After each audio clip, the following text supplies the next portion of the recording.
And Justin, you have to refresh my memory. Have you been in our committee room either virtually or actually before? Yeah, we were, I believe, in a meeting probably about a month ago on this Okay. bill. Okay, good. All right. Well, happy to hear whatever you'd like to tell us this morning. I think so. And Justin I Rich, should, sorry, just yeah, should say, if you yeah, wouldn't mind just introducing yourself for the record, too. yeah. I am Justin Rich from Burnt Rock Farm in Huntington, and I'm also the current president of the Vermont Vegetable and Berry Growers Association. Um, I think a lot of the folks from the other groups have done a good job of representing general farm interests in this new right to farm law. Um, you have good experience in that room with you right now as well. I can testify to it. But from a specialty crop grower's perspective, we are in general small in acreage but large in numbers. So there are more commercial vegetable farms in the state of Vermont now than there are commercial dairy farms on a much smaller acreage, obviously. So we have different interactions with the public. Um, but one big difference between a lot of specialty crop growers like vegetable and berry farmers is that we're first generation. So the current right to farm law in Vermont more or less stipulates that nobody can complain what you're doing on your farm as long as you were farming before they moved into their house. And for a first generation farmer, that raises a big red flag because what if we're doing something that's otherwise legal, but just because we weren't doing it before somebody moved in, now it's considered a nuisance activity. So the clarification of language in S45, I think, really helps alleviate some of the concerns that, the farmers I know have. I mean, I do spread manure, but it's pretty concentrated in a short window of time and it's pelleted and, it's not liquid, so it doesn't quite have the same effect on some neighbors as a dairy farm would. Um, but so a lot of the nuisance issues and trespass and so on aren't as big for vegetable farmers. But I have had authorities call to me because I'm running irrigation pumps. I've had authorities call to me because it's 8 o'clock at night and I'm still out on a tractor. Generally speaking, we have really good neighbors, but as we've seen, it only takes one potentially aggrieved neighbor to really put a stick in the spokes of your farm operation. And as people know, when it's go time in Vermont in the fields, it's go time.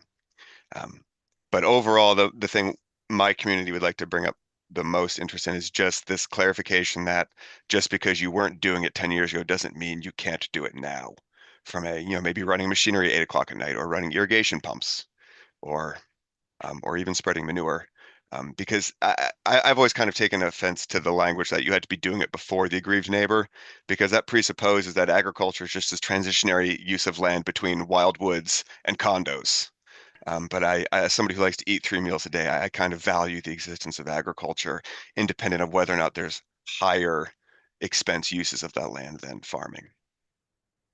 So I'm sorry, was that clear? I speak too fast and I've had a bunch of coffee this morning. So I guess if anybody has any questions. No, that was clear, and I'm sure we all had coffee or something similar before arriving. Did somebody have a question for them? Where you are, Justin? Uh, Representative Nelson, we are down in Huntington, so about 25 miles southeast of Burlington, kind of in the Yeah. triangle between Burlington, Montpelier, and Middlebury. Yeah. And how many acres are you running down there? We grow about 25 acres of vegetables on about a 45-acre land base. So we have a bunch of acres in cover crops and some in perennial, um, basically grasses that we use as drive lanes all around all of our fields. Mhm. But we're in a valley. There's still one, really well-run dairy farm in our town. So Yes, there's a lot of ag in our town. yes, there is. There's a real good dairy running your town. Absolutely. Right. Thank you. Yeah, so my farm, for instance, to just follow up on that, we occupy this kind of strange mid-scale in Vermont produce farming where a lot of farms are under 5 acres, and there are a couple that are, 100 acres plus, but we're, one of a few dozen farms that are kind of in this medium scale where we're very mechanized. We have a lot of employees, but we're just not quite covering as much acreage as Do you have a some of the big vegetable, boys. do you have a vegetable stand there, a farm stand? No, No, you we're go all to market? wholesale. No, Oh, we don't do any farmers markets, so it's just wholesale to local stores, essentially, some distributors, um, and restaurants. Representative Lipsky, question. Yeah, Justin, welcome. Thank you. Remember dialoguing with you when you you had slides or testified about flood damage and erosion a couple of years ago, or you testified more Yeah. recently, but and I think the point you were making, whether you pre-existed or you are a new use, because that particular, this is a very somewhat remote, high plains, ag land, and you're north of Burnt Rock, which I've accessed from North Facein Road. I remember saying you the same Burnt Rock, but you were actually north. It is. But I think you make a great point, and Thank you. we'll take I mean, note. I think everyone agrees we don't want farming to only be something that you have to be born into to be able to do it legally in our state. I think the multi-generational farms add a tremendous amount to our working landscape, and new entrants should have the ability to as well, while still having protections. Justin, how many acres did you say you're farming? We grow about 25, 26 acres of cash crops, and then about 10, 15 acres of cover crops, and then a few dozen acres essentially of just perennially maintained buffer strips that we do drive on. So there's always all these different numbers. What was that land primarily used for before you started farming it? A lot of it was small parcels of low, less managed hay, essentially, or perhaps even just mowed once a year to keep it down. So our farm started, we bought a 17-acre farm and foreclosure auction in 2008. So we had pretty good timing there. And we had about 5 acres of what I'd call good quality vegetable land on that. And it had just been hayed casually for the last 15 years since it had been a working dairy. And most of the fields we've picked up have been these 1 to 4 acre fields that might have been too small for a dairy farm neighbor to access or just not quite worth it. And then we've bought 2 other, parcels of 12, 15 acres over the years that came available. So those parcels, each of them might have been accurately described as being an ag use, but you changed the use then Exactly. from A field that gets haying. hayed once a year is definitely a different impact on the neighbors than a field that has fertilizer spreading, tillage, Yeah, cultivation, harvest activities, irrigation activities. It's much more intense. I mean, yeah. we might not be in a field for weeks at a time in the summer, but then when we're there, it can be noisy. Yeah. And it's a Representative very Ro- it's a thickly settled valley. We have 2,000 people, most of whom live down here along the river bottom. So I don't have any fields where I can't see a house from them. And again, most of my neighbors are wonderful people who are happy to see us here. Yeah. Representative O'Brien, your question? Yeah, Justin, besides this sort of grandfather only rule of you had to be farming before, do you find there are also problems with potential diversification going forward? Like if you change to hemp or to, mast trees or something like that, then all of a sudden that would give Right. an opening to neighbors to bring some sort of suit against you. I can't really think of a exact hypothetical for that. And again, except for people being annoyed that I'm running motors, I generally have pretty good relationships with neighbors. But as our population grows less directly experienced with agricultural production, I don't feel like these issues will get more casually dealt with in the future. There is a more anger and entitled based confrontation style, which I've come across in the last few years, which I don't really feel like I experienced 10, 15 years ago. And that could just be a small sample size bias. But Are your yeah. neighbors, and I know you just noted that you had good neighbors and generally you're on good terms with them. Are they year-round residents, or do you have seasonal residents or weekend residents, or maybe even short-term rentals Good in question. Our your valley area? is mostly primary residences. We're not in a ski valley. So if you go 5 miles east of us, it's 50% second homes. But our town is mostly people who live here full time, with a few cottages and a few short-term rentals, but they're a small part of the overall picture. Are there any other committee questions? Just want to thank him to joining the Vermont economy and being a plus to it. I think it's great. This bill exactly, part of it's exactly written to allow you to do what you're doing. And in the bill, it says 5 acres, if the land can remain fallow for 5 years and then be brought back to agriculture. The House version had 10 years. And then it can be brought back into productive use. Representative O'Brien.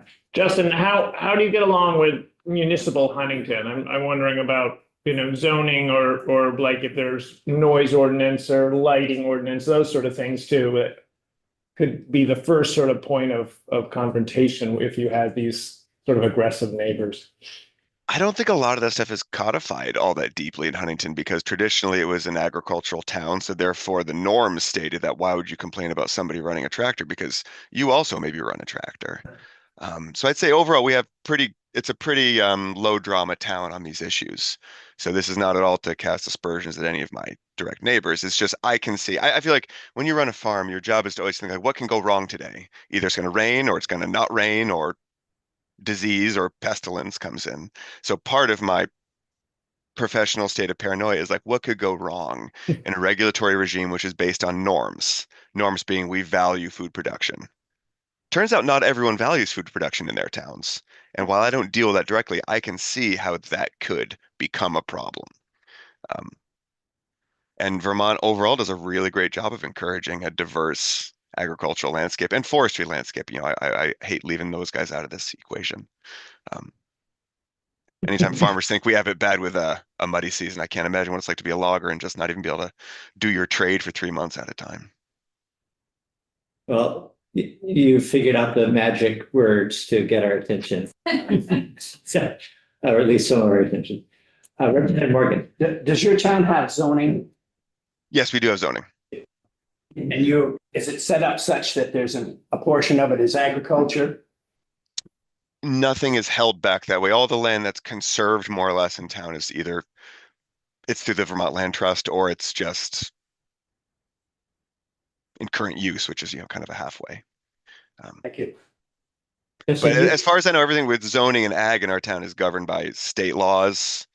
So when I needed to put up a new barn, I just let the zoning administrator know what I'm doing, where I'm doing it, and as long as it doesn't violate setbacks, they give us the thumbs up. Which we have it really good in Vermont in that way.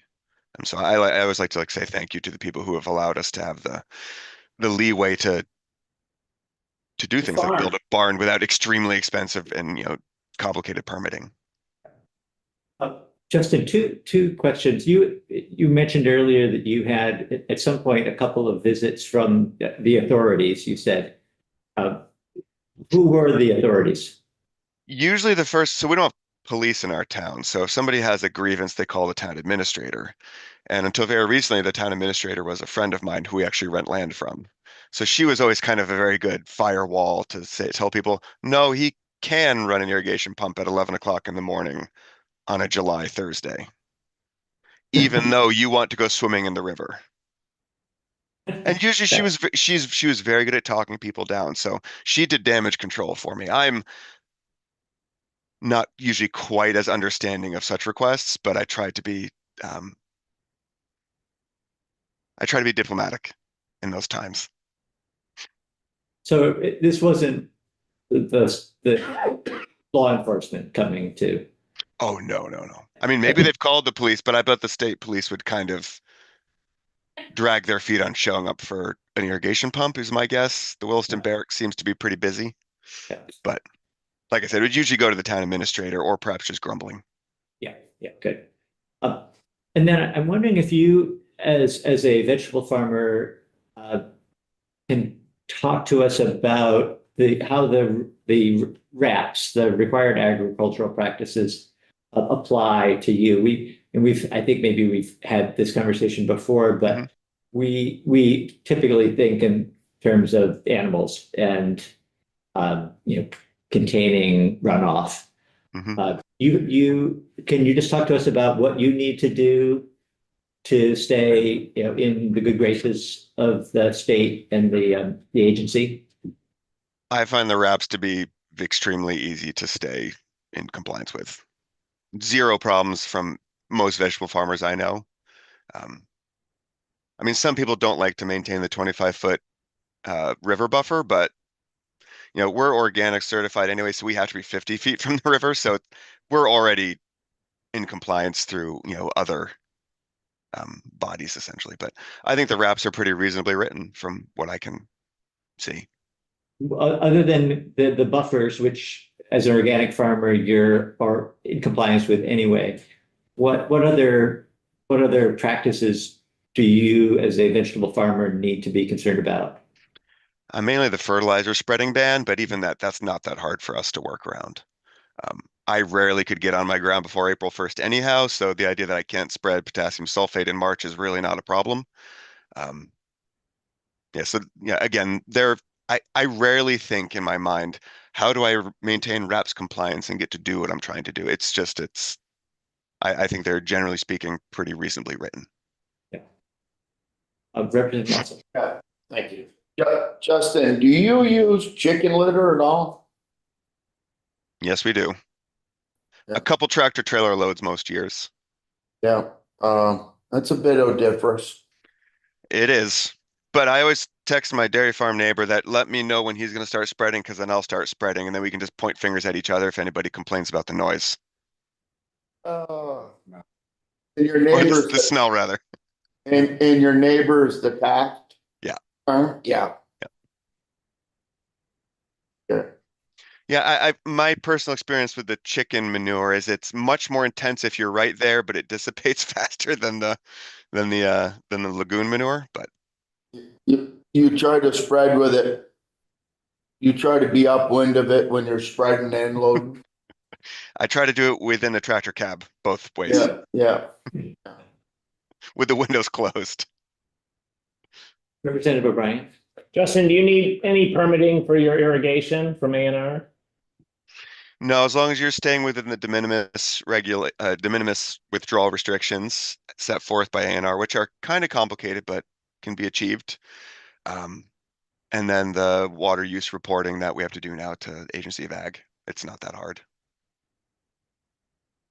But we're not along the Winooski. We're not along one of these big rivers that's, we're in an alpine river, which, would be called a creek or a stream many places. So if I tried to irrigate 50 acres of ground all at once, I could probably take all the water out of the river. So there is a lot of common sense that has to be applied in these situations.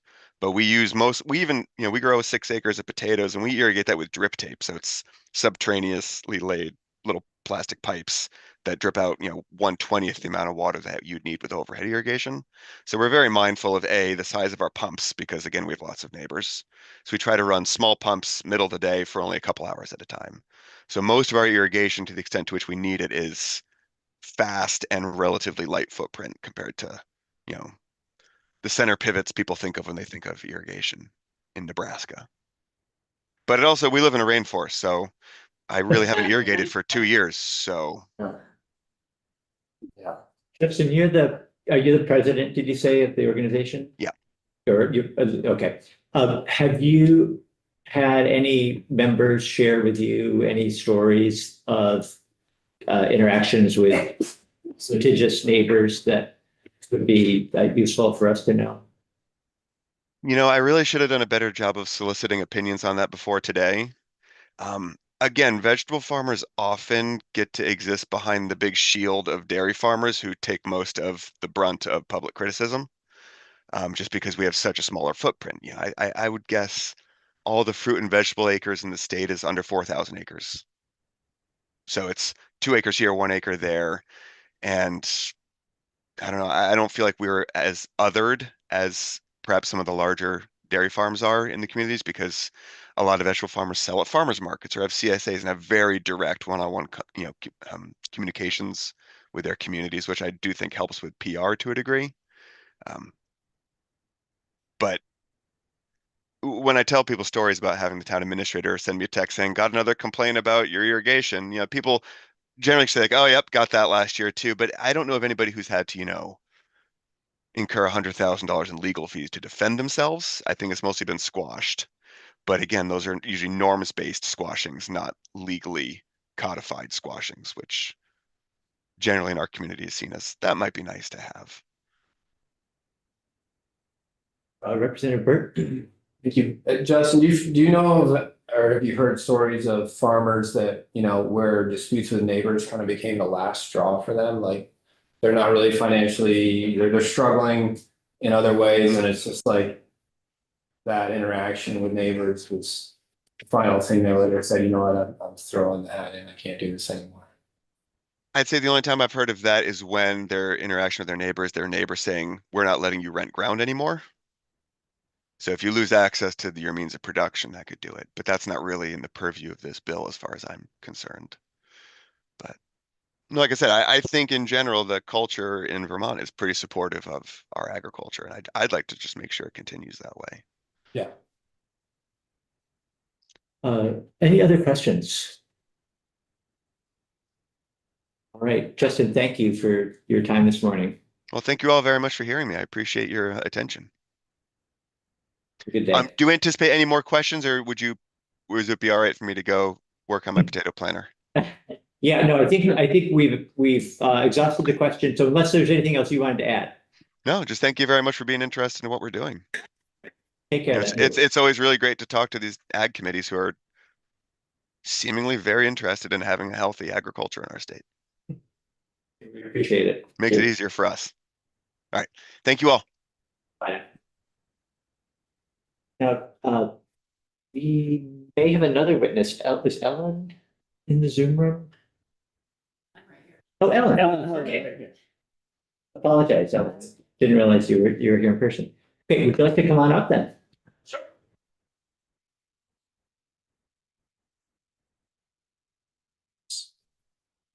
Thank you. Morning. So if you'd like to introduce yourself, and why don't we introduce ourselves first? I was going to ask for that. Yeah, Okay. if we haven't had you, and at least I'm not sure we've had you before, so maybe you could start, Representative Nelson. Yeah, Richard Nelson, Orleans One Derby. Nice to meet you. It looks to my one, so. Leland Morgan, I represent Grand Isle County. She's a county influence of mine, Okay, great. and at West Milk.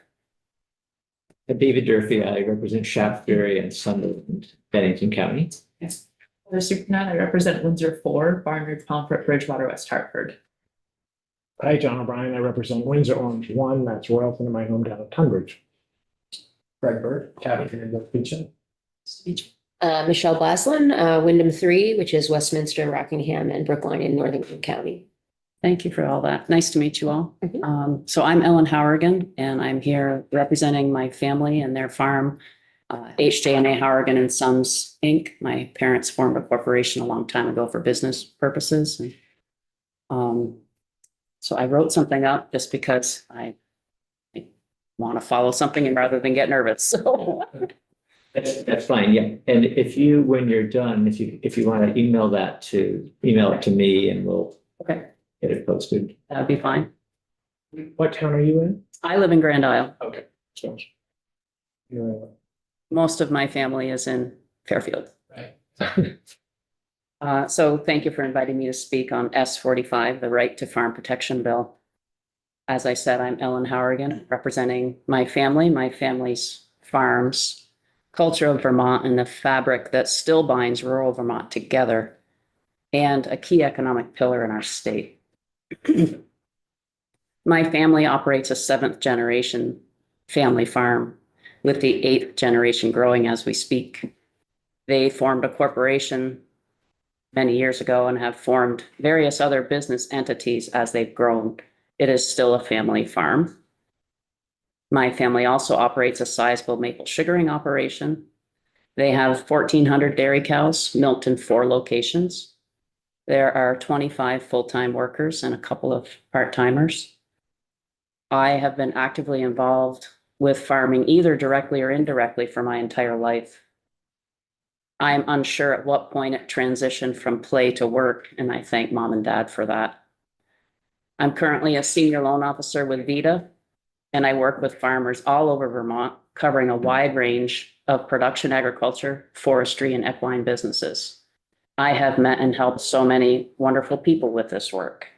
That said, I am not here representing VEDA.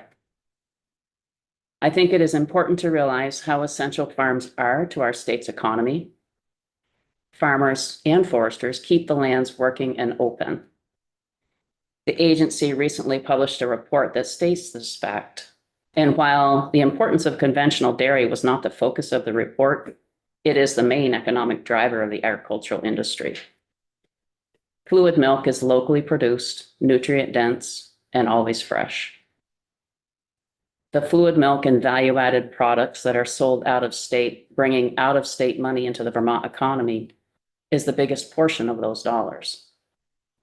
The increasing demand for beef on dairy has also become a significant source of income and a way for dairy farms to diversify using the resources they already have. Farming requires land, and while farming is done in a wide range of size, scope, and products, I believe we need to support all of our family farms regardless of size. We need agriculture, we need fresh, healthy food, and we need all the food groups for a healthy, balanced diet. The capital investment required on dairy farms is huge, and keeping up with the technological advances in the industry to be sustainable requires investment. The land can also make the landowners and farmers vulnerable as people take liberty to enjoy it without permission. And if they get hurt by their own volition, why would the farmer be responsible? Being drawn into a legal battle could require a significant amount of capital better spent reinvested into the operation. There is a difficult dynamic with agriculture. People can drive by a farm and believe wholeheartedly they know more about how a farmer should run their business than the farmer does. They can see something or smell something and be displeased. I've witnessed a farm in the middle of refinancing liabilities have a wrench thrown into the spokes by a passerby, thinking the farmer had done something wrong, and they made an accusation which stopped and delayed all financing activities for months. In the end, the farm had done nothing wrong, and in the meantime, they had paid thousands of dollars more than they would have if the financing had progressed as planned in a timely manner. Vermont farms are required to follow the required ag practices, as you know, which meet and exceed the Federal Clean Water Act standards. Farmers also need to change with the times and stay current, diversifying if they can do so to stay viable. These changes on a farm can be negatively viewed by the public and lead to litigation. Farmers follow strict guidelines for manure management, tile drainage, fertilizer application, as well as animal care and milk quality. Our farmers need protection from frivolous lawsuits. Our farmers do not have the bandwidth with time or energy to fight these types of lawsuits. Dairy farming is a 24/7, 365 responsibility and commitment. Our farmers don't have the financial resources to waste in litigation that is unfounded. Our farmers are innocent until proven guilty, just like the rest of society. And our judicial system, while not perfect, is the best we have. And we need to abide by the same principles in agriculture that the rest of the world abides by. Strengthening S45 would recognize this and help ease some of the angst farmers have of being sued and consuming large amounts of capital better spent on furthering their farm operations. Strengthening the language in S45 would also protect farmers' vendors, service providers, and lenders. Strengthening S45 would give farmers the support they need for what they do every day so that we have well-stocked grocery stores that we all enjoy. Thank you. Perfect. Thank you. So let's see whether we have any questions.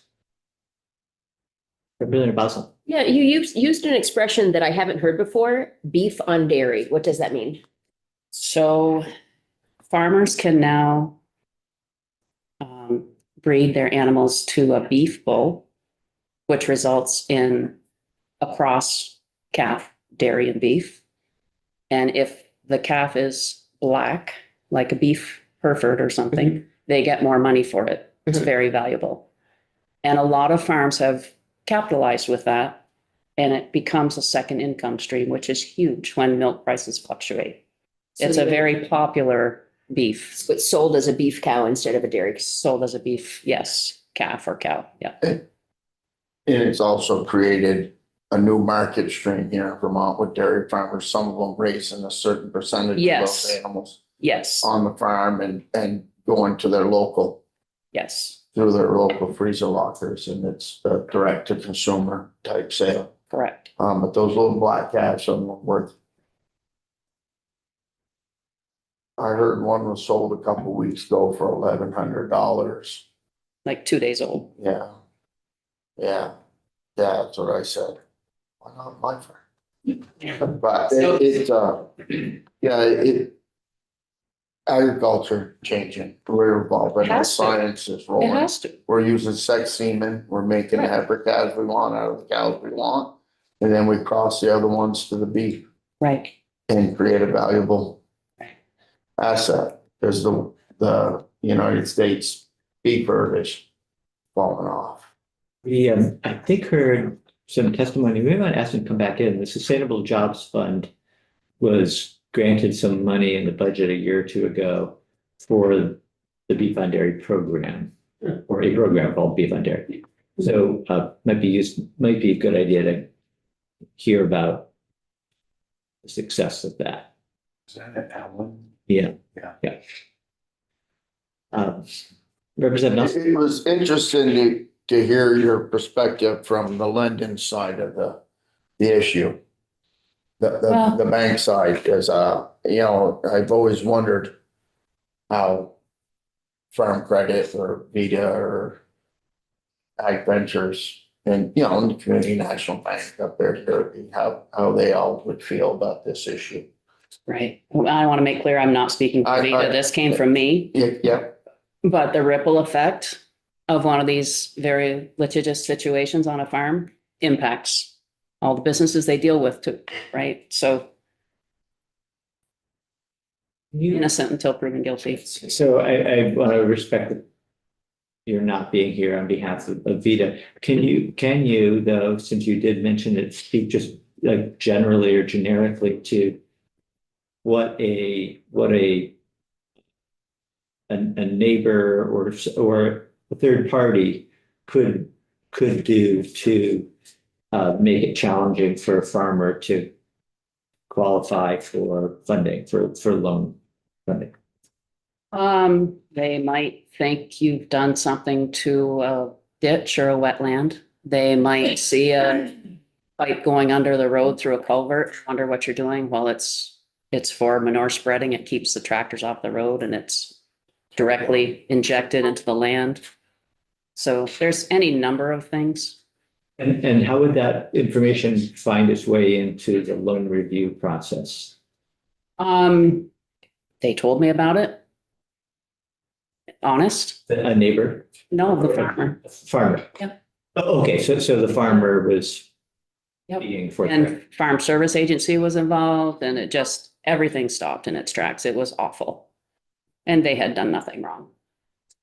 So even though they're innocent, it still puts everything on hold until it's Yes. resolved. Yes, So in essence, they're guilty until they're found innocent in that respect. yeah. It cost them a lot. For lenders, they refer that as a looming liability. Statutory. Those things on.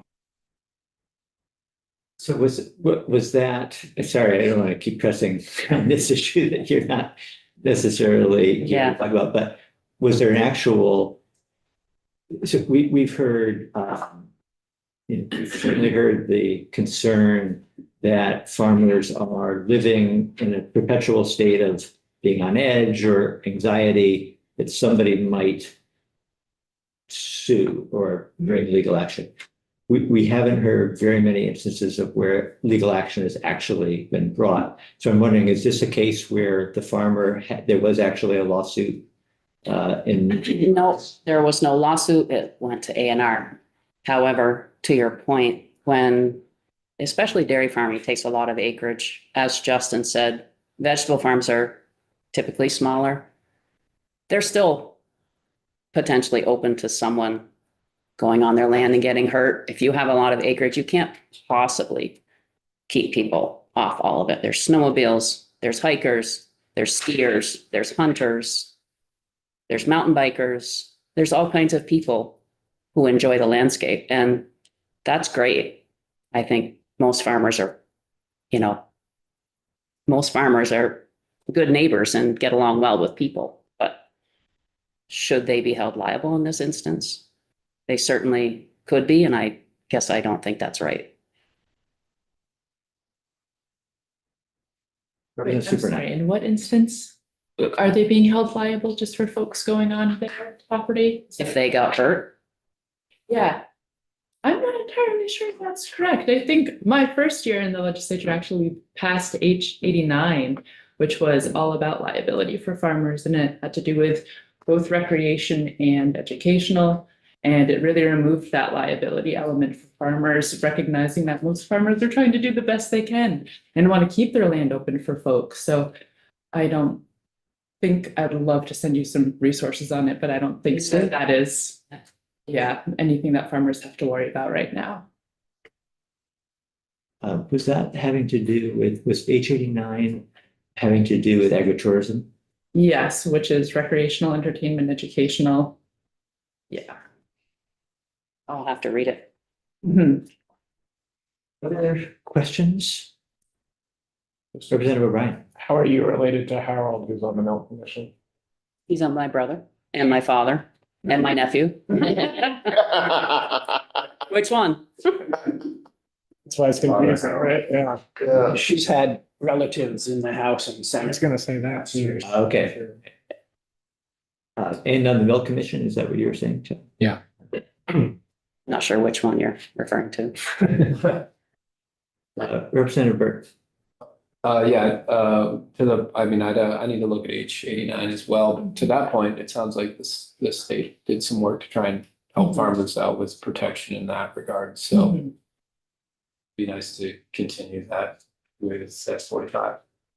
Well, what S 45 does, the big part of what S 45 does is it corrects the non-rebuttal presumption.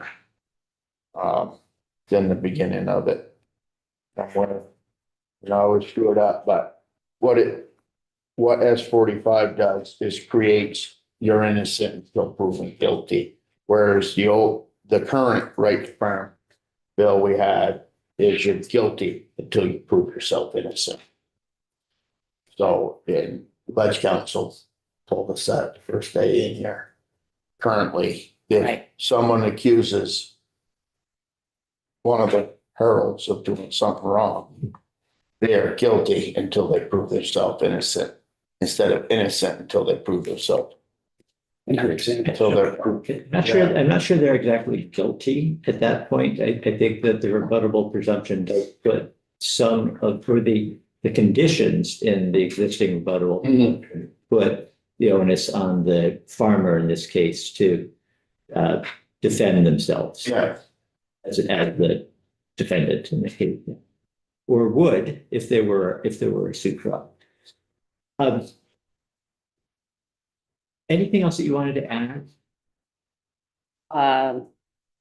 I just think the demographics are changing in our state all the time, and that's putting more pressure on farmers, and people don't always understand what they're doing, whether it's Justin or my brothers and family.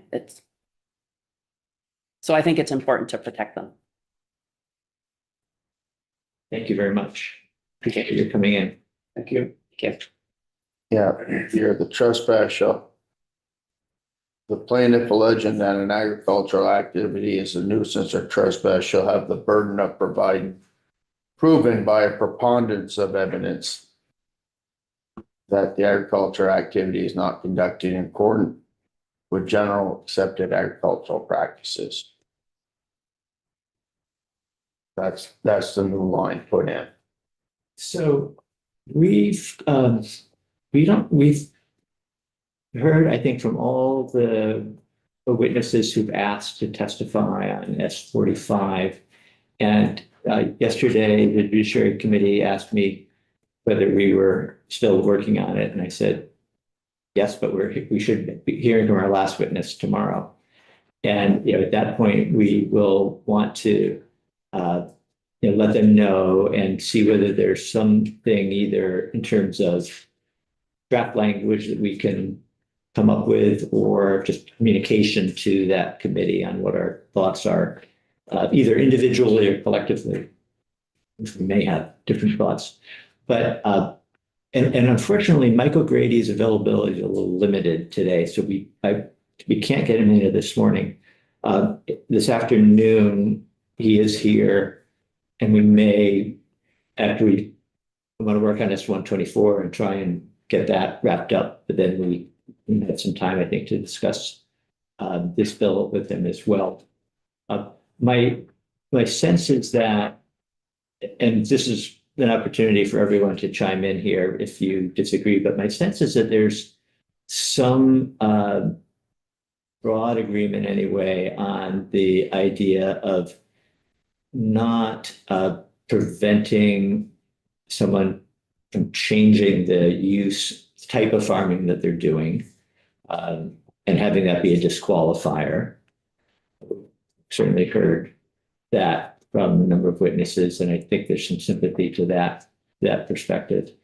And also the idea that if you're there first as a neighbor, that you may be able to, assert a right or deny the right to the farmer who comes along and decides to start farming on land that maybe once a long time ago was farmed, but hasn't been for a while, or maybe only a few years ago was farmed, but hasn't been for a while.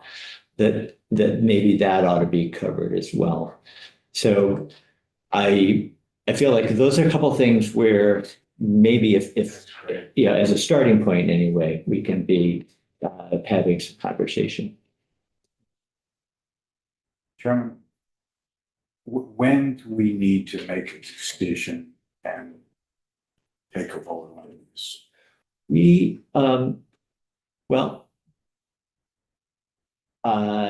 Here's how I'll answer that question. We're here for a few more weeks, and I don't know how many. I don't think anybody knows for sure. Right. We don't have to do it by Friday. No, like tomorrow, no.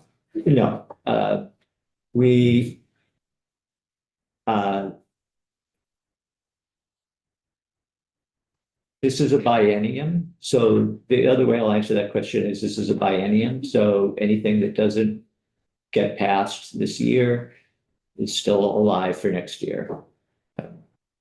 So that's another way of answering that question. And I would like to make a comment. I appreciate Heather's fresh mind and on the detail about, I remember that discussion a couple of years ago.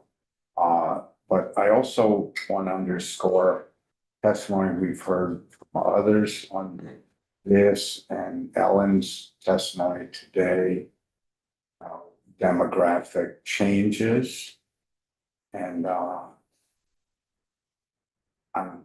it's irrelevant in this case if you're innocent until proven guilty, or guilty before proven innocent. If you have a very large wallet, regardless of merit, but you have the capacity to launch a legal action against a neighbor who does not have a large wallet and is operating on thin margins, anyone is vulnerable to those folks. And I've had that lived experience. We've heard other people that lived experience. So anything we can do is to protect, strengthen our ag community,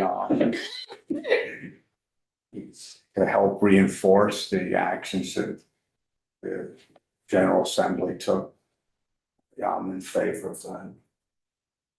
When we heard that testimony, I remember you telling your story after we'd heard the testimony from somebody who had essentially been blackmailed or pretty close to that. Yeah, I guess if it had been that bad, they would have been able to do something, but you don't have to, you need the means to defend yourself. Representative Nelson. Yeah, this bill, some of it look at as a dairy bill. And, it's also for the change in agriculture. Agriculture contributed back in 1982, $8.4 billion. The state economy, $4 billion to the state economy, all the way around, from selling of milk and veggies and chickens and eggs and everything. And then that money comes in, the farmer can't keep that money. And then they go out and they buy a piece of equipment or a new feeder, or and they invest in infrastructure for the farm, so that money turns around and goes through again and again and again and again. It's $8.4 billion. Now, the new number on dairy, all in, is 5.4. So there's another, and it wasn't 5.4 back in 22 probably, because we've added more layers onto dairy with all the value added products that we have. So the other part of agriculture in this state has been $3-4 billion an add-in. And it gives protection to all of it. It gives protection to someone setting up down on the Bluffside Farm in Newport, going in and running a diversified farm activity down there. That would be great for the community and a great educational experience. And it allows all different types of agriculture to happen, whether you're the Sisters of Anarchy up in South Burlington, right there in the middle of suburbia doing what they do, or you're a dairy farm in Irisburg doing what you do. And I'm fairly insulated from most of my neighbors, but not to say that someone couldn't buy a chunk of land that we don't own next to us and they become a nuisance. Just Representative Boswell. Yeah, I would say what you just stated as the things that we agree on, I would agree with, although I do have, there are two parts of the bill that are kind of connected that I would want to see looked at again before I'd be ready to vote on it. One of them is the trespass part, which seems like it could cause some problems both for farmers and non-farmers on adjacent property. And also it sounds like it might be illegal. So I would like to see that part looked at and maybe revised. And then the other one is in particular, how the big farm versus little farm issue might play into this. I think overall it's called a right to farm bill, and we're thinking about how can we support farmers. But we've heard at least two cases where small farmers had big farmers next to them do things that damage the small farmer. And so I'd like to talk a little bit more about that before we pass this bill. How can we make sure that we're not passing something that is right to farm for big farmers and potentially damaging for small farmers? Because that part is, I don't want to inadvertently do that. how are you defining big farm? Maybe different type of farm. Well, different, but also big. The examples we heard here were both a smaller farm. Like the one case was a woman who had organic cattle herd, and then next door she had a dairy herd. And it was, my impression was that it was a much bigger operation that was next door, but I don't actually know. I don't know the numbers. We'd have to, maybe we'd have to define that. I don't know how, but I have heard that from multiple entities that there could be a problem with that. And so if we're looking at how we can support all farmers, that includes little ones and big ones. And if a big one is damaging a little one, that's also part of the story. And we just need to be careful. I think we're largely hearing from farmers here because those are the people who are aware that there's a potential change to the law and they're activated, they're parts of organizations. We haven't heard from the average neighbor who might not be a litigious neighbor. Yeah. Might be, but might not be, but just who might be impacted by this. Mm-hmm. And so it's interesting that we've had some people who happen to be farmers come in and sort of fill that role as the neighbor who could be, affected. And, my feeling would be, I would want to listen to that perspective, not just because they're a farmer, but because they are a neighbor. So whether they're farming or not, if there's something that's going to affect them in a negative way, I think that should matter to us. Right. to the legislature. Yeah, and actually the big farm, the little farm, like the one example was the guy who had a neighbor who was raising a variety of things, but he was just harassing him with guinea hens. And he put them in the yard, like right next to his bedroom or whatever. It sounds like the neighbor was just being obnoxious.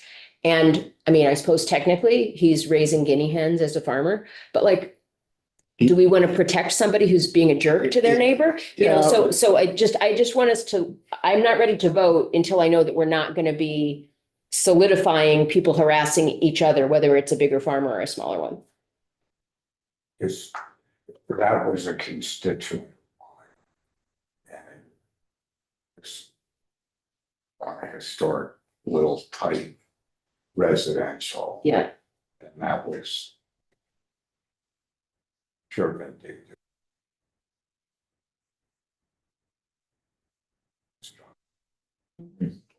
Not particularly farming, just Well, if your house is on this wall, there's houses with that wall. And you put a bunch of junk vehicles and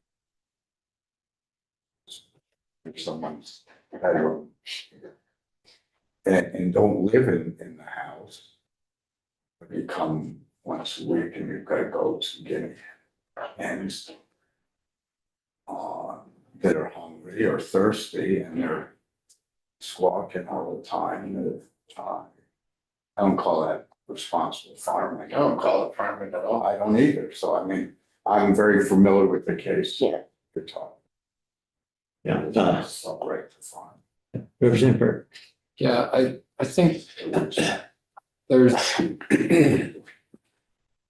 I think part of the difficulty of the conversation around the bill is that there is confusion about what the bill actually addresses.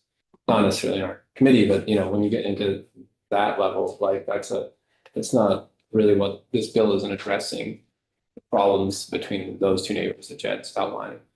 And then I feel like I am grateful for the clarification. I think what we have in statute is ambiguous currently, and that more verbiage that would help clarify the issues, I think is good for both the neighbors and the farmers. And bringing in RAPs, I think, is also wise to actually have metrics.